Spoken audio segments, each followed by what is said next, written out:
sejak kebangkitan ulama bersama pengikut-pengikutnya istiqomah dan setia jaga akidah dan sunnah Rasulnya.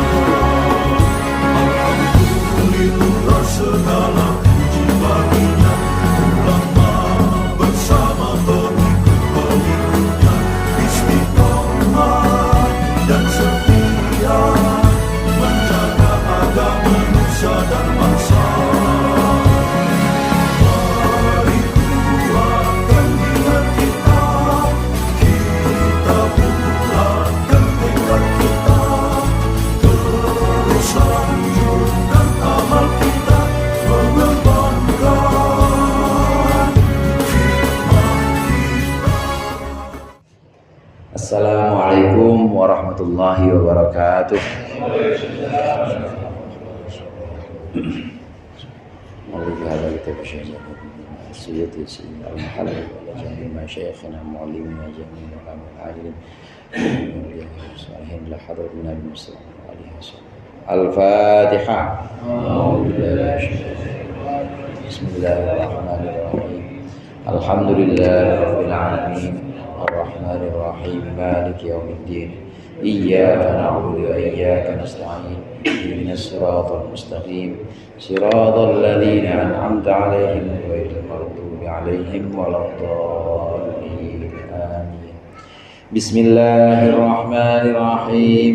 الحمد للمعلم الطلاب ومسهل الخير لمن يتعلم ثم الصلاة والسلام على النبي وآله وصحبه يعظم.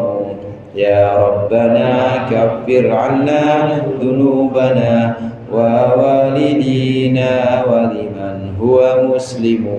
ندعوك اللهم علما نافعا من يومنا إلى الحساب يقوم.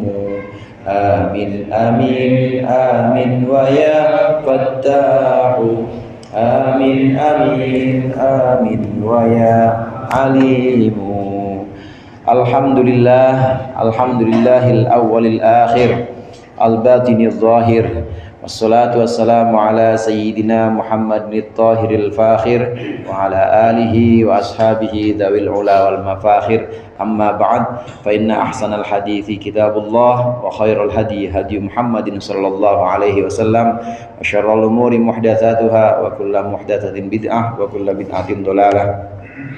Segenap jamaah Masjid Al-Ikhlas, para hujjaj, para sesepuh, bapak-bapak, hadirin sekalian yang dirahmati oleh Allah.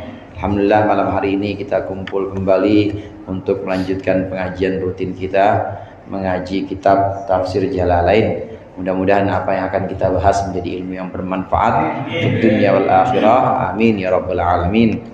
Pembahasan surah Az-Zumar 68 sudah kita baca kemarin. Sekarang ayat 69. Di ayat sebelumnya Allah menggambarkan keadaan nanti di yaumil ba'ats atau di hari kebangkitan. Kita semua ini nanti akan dibangkitkan oleh Allah dengan tiupan sangkakala yang kedua. Jadi tiupan sangkakala ada dua, walaupun ada juga yang mengatakan 3 kali. Jadi ada 2 pendapat, saudara. Yang pertama, pendapat pertama menyatakan bahwa tiupan sangkakala itu pertama dan kedua, 2 kali doang. Ada juga pendapat yang mengatakan tiupan sangkakala itu 3 kali. Yang pertama tiupan kehancuran. Tiupan kehancuran ini umat akhir zaman adalah umat yang ngalamin kiamat. Itu umat paling buruk. Waktu orang-orang sudah baik semuanya, ada Imam Mahdi, kemudian juga ada Nabi Isa, baik semuanya. Setelah itu wafat, Imam Mahdi, Nabi Isa wafat. Nah kemudian berangsur jadi buruk semuanya. Nah ini umat terburuk nih. Insya Allah kita nggak ada di situ tuh. Itu udah umat terburuk.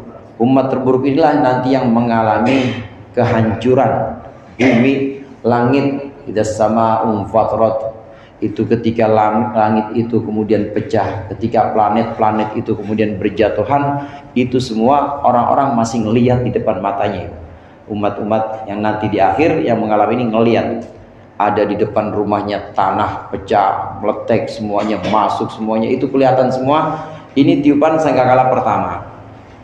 Jadi saat sangkakala pertama, orang-orang yang ingkar ini masih melihat dan masih menyaksikan, dan ini betapa mengerikan, kengerian yang sangat mendalam melihat keluarganya, melihat rumahnya hancur, tiupan sangkakala pertama.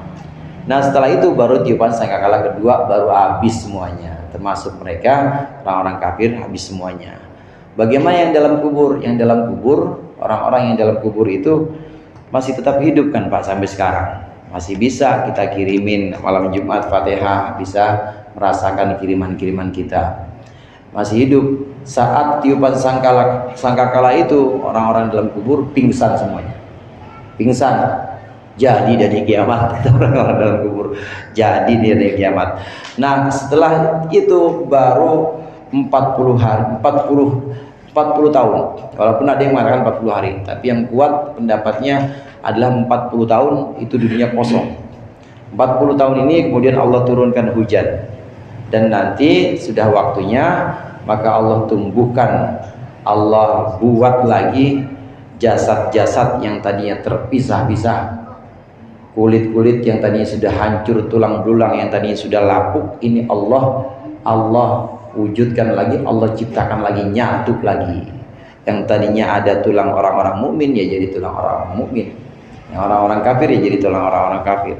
Nggak bakal ketukar, tulangnya saya ketukar sama tulang Pak Haji Mul misalnya, nggak bakal ketukar, itu pasti nyatu semuanya. Dan disitulah baru ada tiupan sangkakala yang ketiga atau yang kedua. Bangkit semuanya di sini, bangkit untuk menunggu, menanti apa yang kira-kira akan diputuskan bagi kita masing-masing.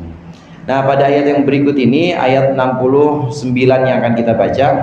Di sini nanti ketika Allah kemudian bertajalli, ketika Allah kemudian muncul dengan cahayanya, nanti akan kita baca di ayat yang 69 yang akan kita baca berikut ini. Qala Allah Ta'ala wa huwa asdaqul qailin. Wa asyraqatil ardu bi nuri rabbiha wa wudi'al kitab. Wa wudi'al kitab wa ji'a bin nabiyyin wasyuhada'i wa qudiya bainahum bil haqq wa hum la yuzlamun. Wa asyraqat al ardu, dan kemudian mencorong apa al-ardu, bumi. Adha'at maksudnya bercahaya, terang benderang bumi. Binuri rabbiha, sebab cahaya Tuhannya bumi. Hina yatajalla, ketika menampakkan cahaya siapa? Rabbuha, menampakkan cahaya Tuhannya bumi, maksudnya Allah. Li faslil qada'i, untuk memutus keputusan atau hukum-hukum, ketetapan-ketetapan. Wa wudi'al kitabu, dan kemudian diletakkanlah alkitab, yaitu catatan-catatan amal. Kitabul a'mali maksudnya adalah catatan amal perbuatan, lil hisabi, untuk dihisab atau diperhitungkan. Waji'a bin nabiyyina wasyuhada'i, dan kemudian didatangkanlah para nabi, wasyuhada'i, dan didatangkanlah saksi-saksi. Ai bi Muhammadin sallallahu alaihi wasallam, maksudnya didatangkanlah Nabi Muhammad sallallahu alaihi wasallam, wa ummatihi, dan juga kita umatnya didatangkan. Yashhaduna bir rusuli, mereka menyaksikan lir rusuli, untuk para utusan sebelumnya. Bil balagi, tentang menyampaikan ajaran-ajaran Allah. Wa qudiya bainahum bil haqq, dan diputuskanlah, ditetapkanlah antara mereka bil haqqi ay bil adli, dengan keadilan. Wahum la yudlamun, dan mereka tidak dianiaya, tidak dizalimi syai'an sedikit pun. Ketika ditiup sangkakala kedua, nah kemudian bangkit semua dari dalam kubur dengan amalnya masing-masing, dengan gambarannya masing-masing. Yang amal perbuatannya baik, tentu juga nanti munculnya dengan pakaian yang baik juga, dan nggak jalan kaki tapi ada kendaraannya. Sholatnya datang buat ngangkut dia. Kata sholat, dulu waktu hidup kamu selalu membawa aku ke puncak, ya kamu nggak tinggalkan aku. Kata sholat, kamu pulang ke kampung selalu engkau bawa aku, maka sekarang ayo ikut naik ke atasku, karena sesungguhnya dulu engkau selalu membawaku, maka sekarang aku akan membawamu di sini di yaumil mahsyar. Itu amalan-amalan kita, Pak.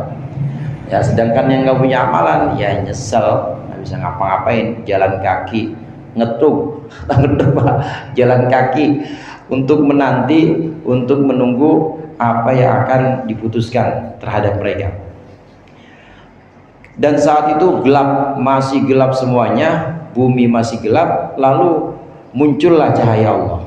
Orang-orang pada bingung, ini siang, alhamdulillah udah siang ini, kelihatan terang sekali, berarti udah ada cahaya. Padahal itu bukan cahaya matahari, tapi itu adalah cahaya Allah.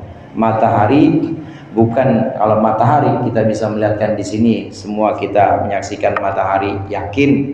Demikian juga nanti kita ini di akhirat, ketika awalnya gelap kemudian Allah bertajalli, Allah menampakkan cahayanya, maka kita benar-benar yakin itu Allah, sebagaimana kita yakin bahwa itu matahari.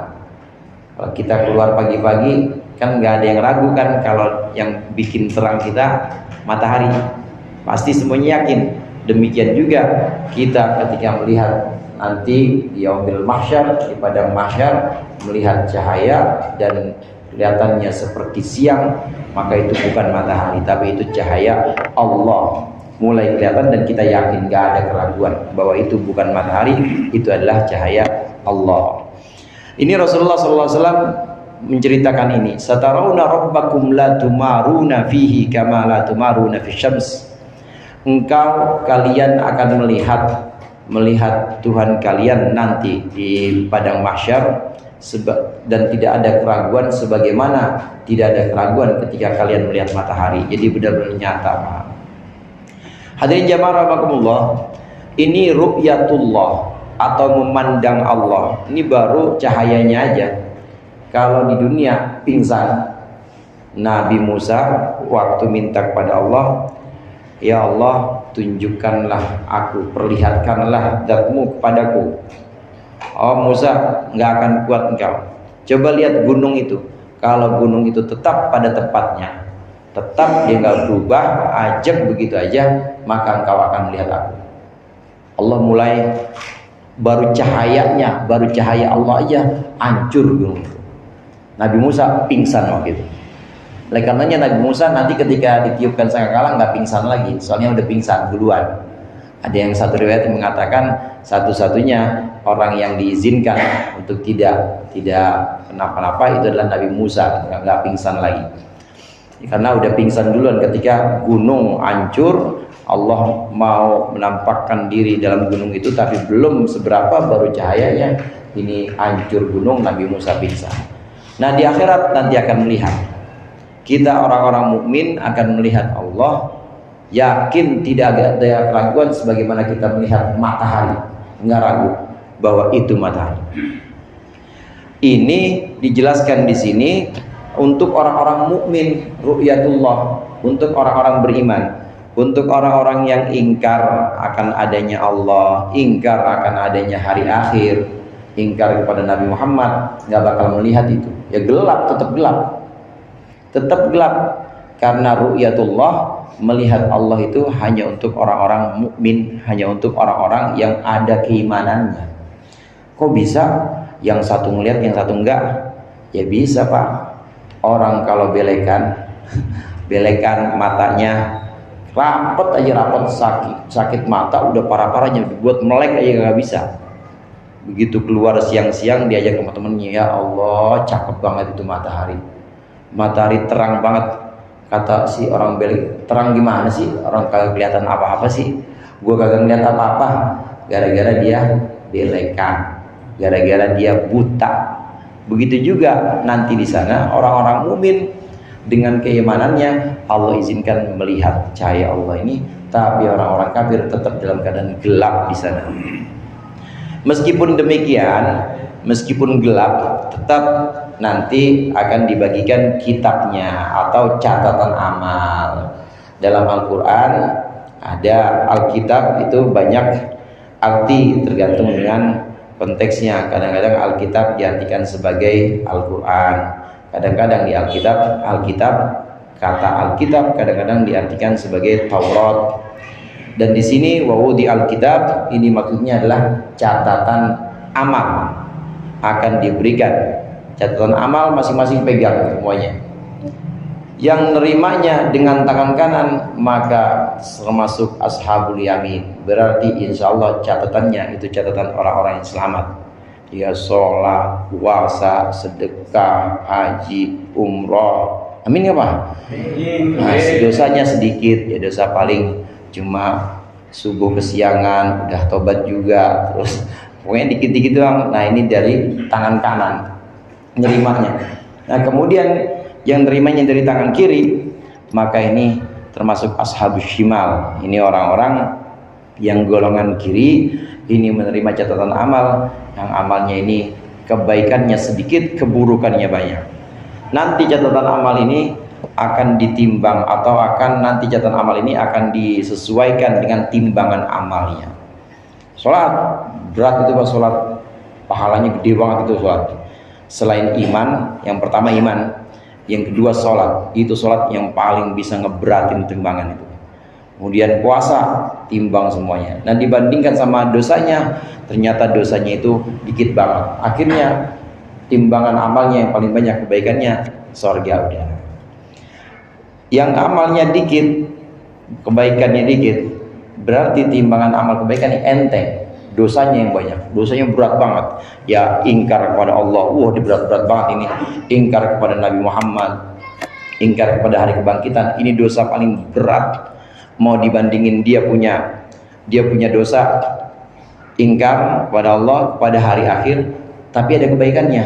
Dia bakti sama orang tua, dia selalu ngasih sumbangan, sama orang juga baik. Tetap kalah. Orang di sini ada dosa yang gede. Dosa yang paling besar itu adalah dosa kufur atau ingkar. Semua dosa-dosa itu ada dalam catatan perbuatan, amal perbuatan, dan itu nanti dibuktikan dengan timbangan. Kemudian didatangkanlah para nabi dan juga para syuhada. Syuhada yang dimaksud di sini adalah saksi, bukan syuhada yang artinya orang-orang yang mati syahid, bukan. Bisyuhada maksudnya di sini adalah para saksi. Memang ada istilah syahid. Syahid ini artinya orang yang disaksikan. Syahid punya arti orang yang disaksikan, atau syahid bisa punya arti juga dengan syahid yang artinya menyaksikan. Kenapa orang yang meninggal di medan peperangan melawan orang kafir, asal dia melawan orang kafir ya, bukan melawan saudara sendiri. Kalau perang muslim sama muslim enggak syahid, nggak ada yang namanya syahid kalau muslim sama muslim. Atau bahkan muslim misalnya sama pemberontak, bukan syahid. Muslim sama PKI misalnya meninggal, bukan syahid. Syahid itu hanya dengan orang-orang kafir. Nah ini syahid. Kenapa orang meninggal syahid disebut dengan syahid? Karena dia menyaksikan tempatnya, surga udah kelihatan, surga udah benar-benar nyata, makanya biasanya senyum meninggalnya. Tahu kalau yang ngebom itu senyum apa merengut itu? Itu orang-orang yang menyaksikan. Atau syahid bimana masyhud, syahid dengan arti disaksikan. Maksudnya disaksikan oleh Allah dan Rasulnya bahwa orang ini ahlul jannah. Nah yang dimaksud di ayat ini bukan syahid yang barusan, bukan, tapi saksi. Saksi-saksi didatangkan, para nabi didatangkan oleh Allah untuk menyaksikan umat-umat terdahulu. Hadirin jamaah rahimakumullah, nanti ketika sudah kitab amal perbuatan atau catatan amal perbuatan ini kemudian sudah dibagikan, semuanya kumpul di lapangan yang luas itu yang namanya mahsyar.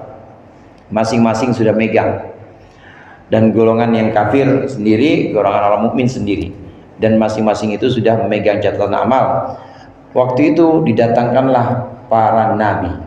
Nabi Isa didatangkan, Nabi Musa didatangkan, terus Nabi Yahya, Nabi Zakaria, semuanya sampai Nabi Adam. Seluruh nabi-nabi yang jumlahnya itu 100 yang jumlah rasul, yang rasul itu yang jumlahnya 315, itu semuanya didatangkan. 315 rasul-rasul sebelum Nabi Muhammad ini semuanya didatangkan.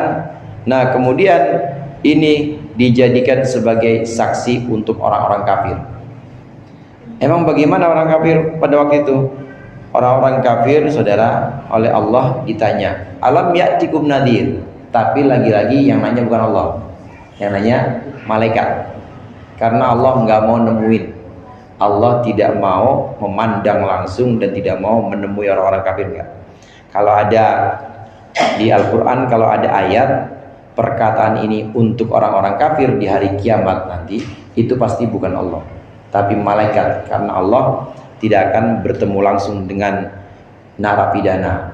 Allah nggak akan bertemu langsung dengan pelaku kejahatan. Ya elokkan masa presiden ngurusin inian maling ayam atau ngurusin koruptor, pasti kan enggak, pasti ada petugasnya lagi.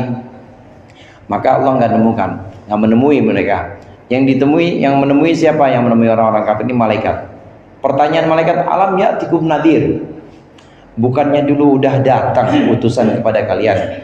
Bukankah dulu sudah datang orang-orang yang memberikan peringatan bahwa ada hari kiamat, bahwa tidak ada Tuhan selain Allah, bahwa kalian harus berbuat baik? Ada kan yang bilangin kemarin? Kata malaikat begitu. Orang-orang kafir bilang, enggak ada. Betul, tidak ada yang datang kepada kami. Kami di dunia ya hidup seenak-enaknya kami aja, orang yang nggak ada yang ngingetin, kata orang kafir. Kemudian baru Allah datangkan. Ini umatnya Nabi siapa? Nabi Isa. Panggil Nabi Isa. Betul Isa, apakah engkau tidak menyampaikan risalah, tidak menyampaikan pesan-pesan yang wajib disampaikan? Bohong mereka, saya sudah sampaikan. Begitu juga umat Nabi Musa, ngakunya enggak, saya emang nggak pernah dibilangin di dunia, makanya begajulan begini, nggak ada yang bilangin saya. Betul seperti itu Musa, bohong, saya sudah bilang dan saya sudah sampaikan. Umatnya Nabi Nuh juga begitu, semua umatnya Nabi Nuh juga begitu. Ditanya, kenapa di dunia hidupnya sembarangan, di dunia kok jauh, nggak mau ibadah, nggak ada yang ngingetin saya, nggak ada yang memberikan nasihat. Betul begitu Nuh? Bohong, saya udah sampaikan itu, saya sudah sebutkan semua pesan-pesan Allah, tapi dia nggak mau percaya. Terus semua nabi-nabi dijadikan sebagai saksi, didatangkan para nabi untuk menjadi saksi bahwa orang-orang kafir ini benar-benar sudah diberikan peringatan. Orang-orang kafir sudah benar-benar diberikan nasihat dulu waktu di dunia. Para nabi didatangkan. Nah kemudian setelah itu para nabi ini ditanya, baik kalau gitu apa bukti kalian? Wahai para nabi, apa bukti kalian? Bahwa apa saksi kalian? Siapa saksi kalian bahwa kalian sudah menyampaikan pesan-pesan Allah? Siapa saja saksi kalian? Maka para nabi ini, Nabi Isa, Nabi Zakaria, Nabi Yahya, Nabi Nuh, semuanya ini menjawab, saksi kami adalah umat Muhammad sallallahu alaihi wasallam. Jadi nanti kita jadi saksi, Pak. Kita yang jadi saksi buat para nabi ini. Nih saksi kami umat Nabi Muhammad. Orang-orang kafir nggak mau terima. Lah gimana mungkin? Ini orang lahirnya belakangan. Umatnya Nabi Muhammad kan lahirnya belakangan. Kenapa jadi saksi buat kami yang hidup duluan? Ditanyakan oleh malaikat, bagaimana umat Muhammad? Gimana kalian dijadikan saksi? Ini kata orang-orang kafir, kalian hidup belakangan. Bagaimana mungkin bisa menyaksikan apa keingkaran-keingkaran yang dilakukan orang-orang kafir ini? Maka kita umat Nabi Muhammad menjawab, kami mendapatkan pesan-pesan itu dari Al-Quran. Kami membaca Al-Quran, ngaji tafsir Jalalain di Al-Ikhlas, kami menyaksikan bahwa Musa menyampaikan, Isa menyampaikan, Nuh menyampaikan, kami menjadi saksi. Di Al-Quran itu sudah dikabarkan bahwa seluruh utusanmu ini, saya juga belum pernah ketemu, kata kita, saya juga belum pernah melihat. Saya mendapat kabar dari Al-Quran bahwa nabi-nabi ini benar-benar menyampaikan risalah Allah, tidak sedikit pun dikurangi, kata umat Nabi Muhammad sallallahu alaihi wasallam. Umat Nabi Muhammad menjadi saksi. Waji'a bin nabiyyina wasyuhada. Ini umat Nabi Muhammad dijadikan saksi yang meringankan para nabi. Karena para nabi pada waktu itu dijadikan sebagai bukti, para nabi pada waktu itu dijadikan sebagai saksi yang memberatkan orang-orang kafir. Maka para nabi kan bilang, bohong, itu udah saya sampaikan tuh risalah Allah, mereka aja. Nah, kita yang jadi saksi, betul ya Allah, ini Nabi Nuh, Nabi Hud, Nabi Soleh, semuanya udah nyampaikan. Dari mana kamu tahu? Kata malaikat, saya baca Al-Quran, dan Al-Quran itu kalamullah, nggak mungkin bohong. Al-Quran itu malaikat, saya percaya itu kalam Allah, dan Allah mengabarkan itu, nggak mungkin bohong. Ini cerita-cerita tentang para nabi ini sudah menyampaikan, dan saya tahu nabi itu pasti tabligh, nabi itu pasti punya sifat menyampaikan, pasti tidak ada yang disembunyikan, pasti mereka sudah mendengar peringatan para nabi. Umat Nabi Muhammad dijadikan sebagai saksi yang meringankan atau saksi untuk para nabi. Nah, orang-orang kafir pada waktu itu diem, nggak bisa apa-apa. Ya emang kenyataannya mereka udah didatangin oleh para nabinya. Begitu juga mereka umat-umat sebelum kita ini yang kafir, umat-umat sebelum kita yang ingkar kepada Rasulnya, memang kenyataannya mereka bohong. Mereka bilang belum diperingati bohong, padahal sebenarnya sudah datang utusan, sudah datang orang yang memperingati, yaitu para nabi dan para rasul. Nah, selesai umat Nabi Muhammad menyaksikan kita semua ini menjadi saksi untuk para nabi. Betul ya Allah, para nabi itu pasti tabligh. Nabi kan punya sifat 4, tabligh, amanah, fatonah, siddiq. Nabi itu pasti tabligh, menyampaikan, gak mungkin dia tidak menyampaikan. Orang-orang ini aja nih, orang kafir ini aja nih, yang mereka ngeyel atau mereka bohong. Keterangan kita kemudian didengarkan. Nah, setelah itu baru Nabi Muhammad didatangkan. Bagaimana Muhammad dengan ini? Jamaah Al-Ikhlas. Bagaimana Muhammad ini dengan umatmu yang jadi saksi? Betul ini umatmu? Betul. Betul ini umatmu? Betul ya Allah. Betul ini menyaksikan dan membaca apa yang ada dalam Al-Quran? Betul ya Allah. Maka Nabi Muhammad yuzakkihim, Nabi Muhammad mensucikan kita. Jadi tazkiyah itu semacam dalam pengadilan. Tazkiyah itu semacam pernyataan bahwa saksi ini benar dan saya kenal dengan saksi ini umat saya, umatku, saya kenal dengan umatku, dan umatku ini tidak pernah bohong. Nah, di situ Nabi Muhammad bersaksi bahwa kita adalah umat yang kemudian kesaksiannya bisa diterima. Kita adalah umat yang memang dikenal oleh Nabi Muhammad sallallahu alaihi wasallam. Bagaimana cara supaya kita dikenal oleh Nabi Muhammad nanti? Antara lain banyak-banyak sholawat, termasuk juga menghidupkan apa-apa yang dilakukan oleh Nabi Muhammad, sunnah-sunnahnya. Bahwa pernah nggak ngerasa bahwa Nabi Muhammad itu ada terus? Ada terus. Sekarang ini yang kita lakukan ini tidak lain tidak bukan mengingat Nabi Muhammad. Al-Quran kan dari Nabi Muhammad. Nah, berarti Nabi Muhammad ada terus di Al-Ikhlas. Orang sehari 5 kali baca Fatihah, sehari 5 kali 17 ya, 17 kali itu kita sholat baca Fatihah. Sholat, yang ngajarin kita sholat siapa? Nabi Muhammad. Berdirinya kita, angkat tangan Allahu Akbar, rukuknya kita, sujudnya kita, yang ngajarin Nabi Muhammad. Itu berarti Nabi Muhammad masih tetap hidup sampai sekarang. Dan dengan cara ini maka Nabi Muhammad kenal bahwa ini benar-benar umatku ya Allah. Emang dia yang menghidupkan ajaran-ajaranku, meskipun sudah 1446 tahun, tapi masih tetap aja berdiri, ruku, sujud karena Engkau ya Allah Aku kenal betul ini jamaah Al-Ikhlas. Amin. Aku kenal betul ini umatku, dan aku kenal betul tidak pernah berbohong karena memang menghidupkan sunnah-sunnahku. Aku kenal betul, dan kesaksiannya boleh diterima kesaksiannya.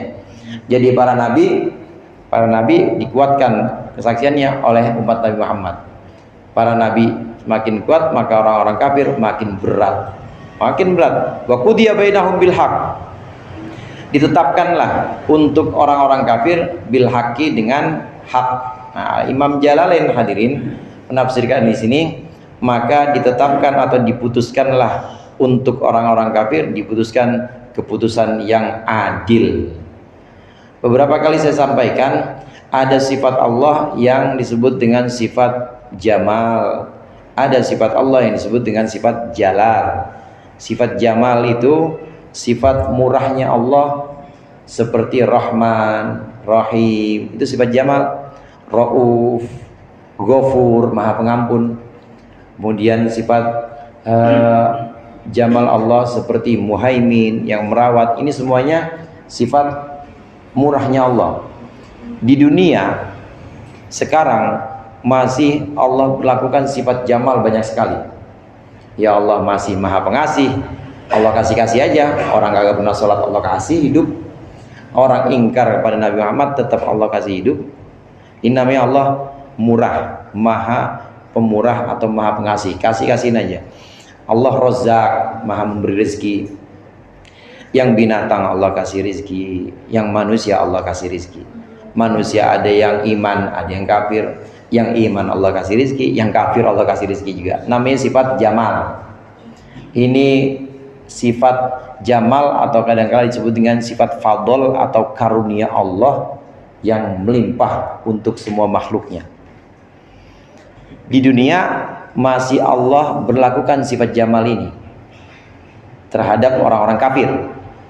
Dia nentang Allah, ingkar kepada Nabi Muhammad, tetap Allah kasih rezeki, Allah kasih hidup, bahkan Allah angkat derajatnya di dunia tinggi lagi. Tetap Allah perlakukan seperti itu.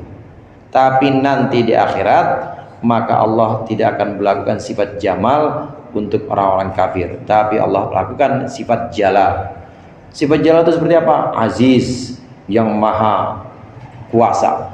Jabbar, yang maha menang. Qahhar, yang maha maksa. Muntaqim, yang maha membalas. Adil, yang maha adil. Itu sifat-sifat Allah yang nanti akan Allah terapkan untuk orang-orang kafir. Wa qudiya bainahum bil haqq, ay wa qudiya bainahum bil adli. Untuk orang-orang kafir nanti, atas orang-orang kafir nanti, Allah tetapkan keputusannya dengan keadilan. Bagaimana untuk orang-orang mukmin, untuk orang Islam, untuk kita? Allah nanti untuk orang-orang Islam akan berlakukan sifat fadl atau sifat jamalnya Allah. Tetap nanti Allah maha pemurah di akhirat. Kalau Rahman itu maha pemurah di dunia, tapi Rahim itu maha pemurah di akhirat. Allah maha penyayang. Sayang di sini artinya sayang, nanti di akhirat itu Allah akan berikan pemberian-pemberian Allah yang banyak. Kelihatan pahala sholat kita, pahala zakat kita, pahala puasa kita kelihatan. Allah berikan pemberian-pemberian yang banyak kepada orang-orang mukmin nanti di hari akhir atau di kiamat, nanti di hari kebangkitan nanti. Terhadap orang-orang mukmin, terhadap orang-orang Islam, Allah berlakukan sifatnya sifat jamalnya atau fadolnya, sifat fadolnya Allah, karunia Allah.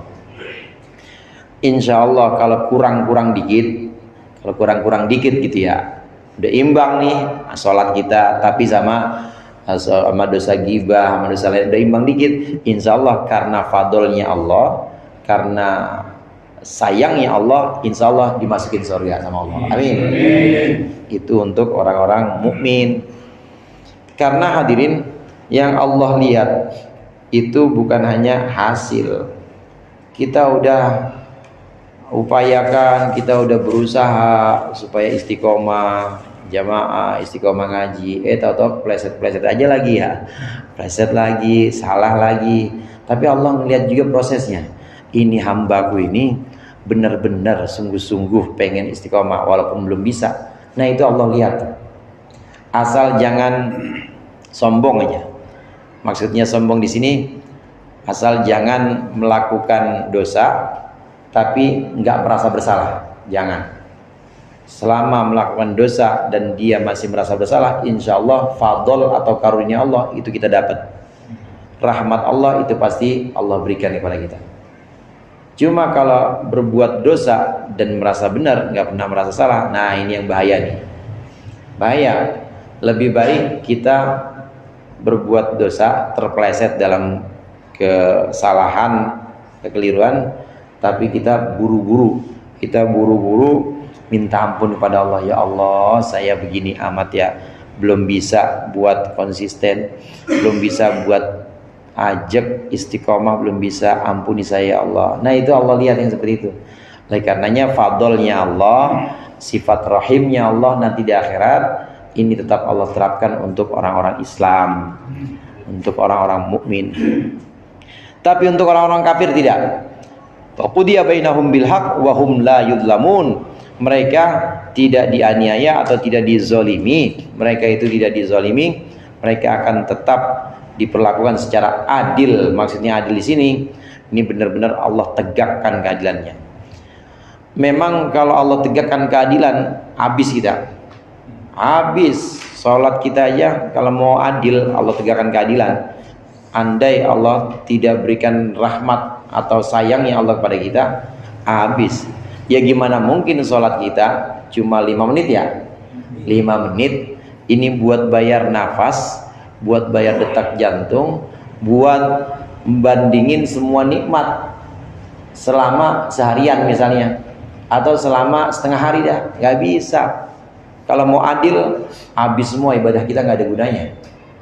Nah terus ibadah kita buat apa? Ibadah kita ini akan Allah lihat, dan inilah pandangan Allah yang kemudian memandang kita dengan pandangan sayang. Sayang ini bocah, sholat begini juga nggak apa-apa dah, udah cakep banget. Dia udah mau begini aja udah cakep banget. Aku sayang kepadanya, maka aku kasih fadl atau kelebihan sayangku kepadanya.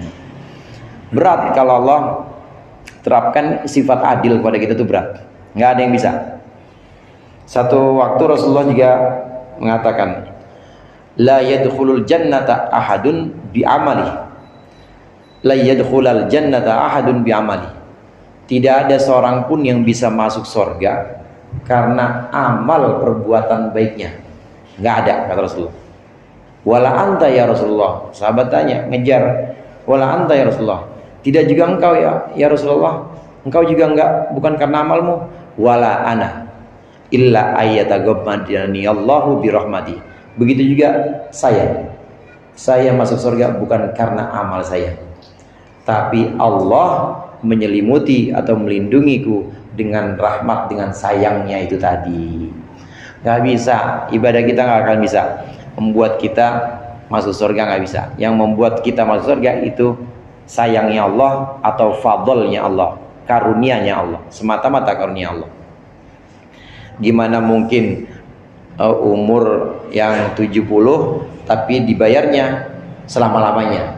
Ya orang ibadahnya cuma 70, ibadah berapa tahun kira-kira Pak? Umur 70. Ada yang ibadahnya 70 tahun dari lahir langsung sholat? Nggak ada ya, paling kalau seperinilah, setengahnya dah, setengahnya. Ya ada Abang Ngor segala kan 35 tahun lah, 35 tahun taat tapi dibayar selamanya. Itu kan enggak, ya bukan adil, itu bukan yang sepadan.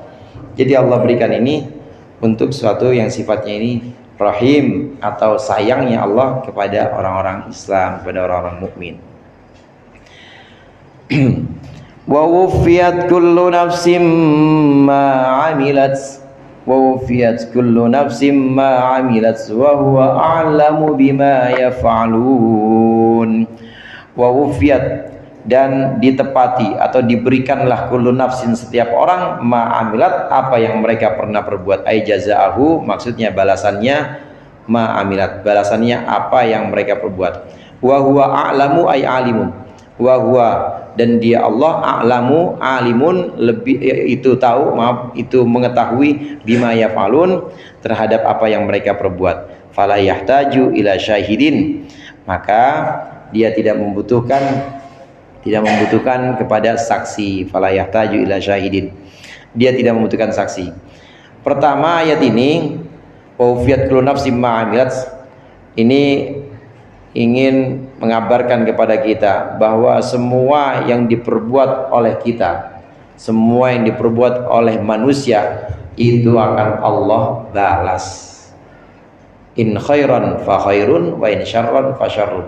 Kalau bagus ya akan Allah balas bagus, kalau buruk akan Allah balas buruk. Faman ya'mal mithqala dzarratin khairan yarah. Siapa yang berbuat kebaikan yarah, pasti akan dia lihat. Ufiyat kullu nafsin, semuanya akan Allah berikan. Salatnya, puasanya, ngajinya, semua akan Allah berikan, enggak ada yang dikurangin dikit pun. Lagi ngurang-ngurangin enggak, buat apaan nama Allah dikurangin? Enggak ada manfaatnya. Yang enggak ada gunanya. Kasih semuanya. Kasih, kadang-kadang Allah bonusin malah. Allah kasih lebihan. Semua, begitu juga amal perbuatan buruk, semuanya akan Allah berikan. Catatan amalnya, balasan-balasannya juga akan Allah berikan di sana di hari akhir. Tidak ada sedikit pun yang dikurangi, tidak ada yang dikurangi. Satu. Yang kedua, wallahu a'lamu bima yaf'alun. Ini dijelaskan oleh Imam Jalalain di sini dan juga oleh ahli dalam pembahasan nahwu. Kalau ada kata a'lam, kita kan sering bilang ya wallahu a'lam gitu ya, wallahu a'lam dah, itu artinya bukan Allah lebih tahu, tapi Allah tahu gitu aja. Allah maha tahu. A'lam ini artinya alim. Kenapa bukan Allah lebih tahu? Karena kalau lebih itu namanya tafdil. Tafdil itu mengunggulkan satu dengan yang lain, jadi perbandingan. Misalnya saya lebih muda dibanding Pak SP, kan perbandingan tuh ya, saya lebih muda dibanding Pak SP, boleh diperbandingkan. Kenapa? Karena saya dengan Pak SP sama-sama manusia, perbandingkan sama-sama manusia, boleh. Nah tapi kalau Allah lebih tahu dari siapa? Dari makhluknya, nggak bisa diperbandingkan, nggak bisa membandingkan Allah dengan yang baru atau dengan makhluk, dengan hadis. Nih, jadi artinya bukan Allah lebih tahu, tapi artinya Allah tahu begitu aja. Yang terakhir, kenapa Allah sebutkan Allah tahu terhadap apa yang mereka perbuat? Ini untuk menegaskan yang sebelumnya, bahwa akan Allah datangkan saksi, akan Allah berikan kitab catatan, semua itu bukan berarti Allah nggak tahu. Bukan. Maha suci Allah dari ketidaktahuan. Allah tahu. Lah kenapa kau pakai saksi segala? Kenapa kau pakai buku catatan segala? Ini buat ngebantah orang kafir. Kalau orang kafir bilang, enggak ya Allah, saya mah emang nggak ada yang datang sih kepada saya, nggak ada yang bilangin. Bohong. Ini catatannya apa? Bohong. Ini para Rasul apa? Jadi buat argumen atau hujjah yang mematikan, yang menohok atau yang menggugurkan klaim-klaim orang-orang kafir. Bukannya Allah nggak tahu terus harus pakai catatan malaikat, bukan. Bukannya Allah tidak tahu terus harus mendatangkan saksi, bukan. Tapi untuk benar-benar menjatuhkan alasan orang-orang kafir, klaim orang-orang kafir, ini semuanya dijatuhkan dengan bukti-bukti tadi. Wallahu a'lam bishawab. Mudah-mudahan bermanfaat. Lebih kurangnya saya mohon maaf. Wallahul muwaffiq ila aqwamit thoriq. Wassalamualaikum warahmatullahi wabarakatuh.